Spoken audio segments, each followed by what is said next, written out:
रवळनाथतर्फे सभासदाच्या वारसांना 85,000ची आर्थिक मदत. देवानंद तानवडे यांच्या आकस्मिक निधनानंतर कुटुंबाला दिला आधार. सभासद कल्याण निधीतून नैसर्गिक आणि अपघाती मृत्यू झालेल्या सभासदांच्या वारसांना मदतीची योजना. रवळनाथ कोऑपरेटिव्ह हाऊसिंग फायनान्स सोसायटीच्या गडिंग्लज शाखेतील सभासद देवानंद बळवंत तानवडे यांचं काही दिवसांपूर्वी आकस्मिक निधन झालं. त्यांच्या वारसांना रवळनाथ संस्थेच्या सभासद कल्याण निधीतून 85,000 रुपयांची आर्थिक मदत देण्यात आली.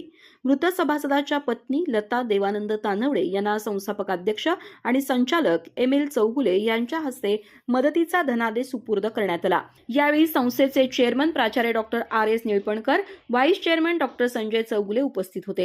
सभासद आणि ठेवीदारांच्या विश्वासावर रवळनाथ संस्थेनं अल्पावधीत उत्तुंग प्रगती केली आहे. सभासदांच्या हिताचं धोरण राबवताना त्यांच्या सुखदुःखात सहभागी होण्याची परंपरा संस्थेनं कायम जपली आहे, असं संस्थापक अध्यक्ष आणि संचालक एम.एल. चौगुले यांनी सांगितलं. स्थापनेपासून कर्जदार सभासदांच्या हितासाठी सभासद कल्याण निधी उभारण्यात आलाय. या निधीतून नैसर्गिक अथवा अपघाती मृत्यू झालेल्या सभासदांच्या वारसांना जमा सभासद कल्याण ठेवीच्या 10 पट रक्कम आर्थिक मदत म्हणून देऊन त्यांच्या कुटुंबाला आधार दिला जातो. सभासदांच्या सुखदुःखात सहभागी होत असल्यानंच संस्थेची यशस्वी वाटचाल सुरू असल्याचंही चौगुले यांनी सांगितलं. यावेळी संचालक प्राचार्य doctor Dattatray Patil, CEO DK. Maydev, व्यवस्थापक एकनाथ केसरकर, साहिल तानवडे यांच्यासह अधिकारी आणि कर्मचारी उपस्थित होते. अधिक माहिती आणि ताज्या घडामोडींसाठी आजच आमचे चॅनल सबस्क्राईब करा.